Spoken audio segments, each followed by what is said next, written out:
اللہ کی رضا کا حقیقی معیار۔ ایک شخص اللہ کا فرمانبردار ہے، دوسرا اللہ کا نافرمان ہے۔ دونوں مچھلی کا شکار کرنے جاتے ہیں۔ ایک اپنے بتوں کا نام لیتا ہے اور جال پھینکتا ہے، اس کے جال میں مچھلیاں آتی ہیں۔ دوسرا اللہ کا نام لیتا ہے اور جال پھینکتا ہے اور اس کے جال میں کچھ نہیں آتا۔ کوشش کرتے کرتے شام ہو جاتی ہے۔ وہ اللہ کا نافرمان غیر اللہ کا نام پکارنے والا اپنی مچھلیوں کا تھیلا بھر کر لاتا ہے، اور یہ اللہ کا ماننے والا اپنا تھیلا خالی لے کر آتا ہے۔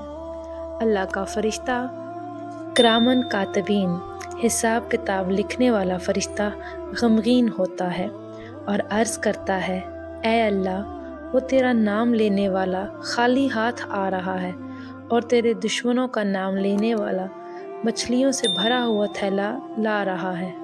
اس پر اللہ رب العزت فرشتے کو ان دونوں کا آخرت میں ٹھکانہ دکھاتے ہوئے کہتے ہیں کہ دیکھ، جو مچھلیاں بھر کے لا رہا ہے اس کا ٹھکانہ جہنم ہے، مچھلیاں اس کے کس کام کی، اور جو خالی ہاتھ آ رہا ہے اس کا مسکن یہ جنت ہے اور اس کا کوئی بدل نہیں۔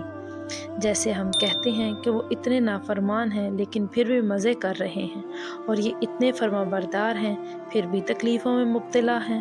ارے اللہ کے ہاں مقبولیت اور پسندیدگی کا معیار کچھ اور ہے۔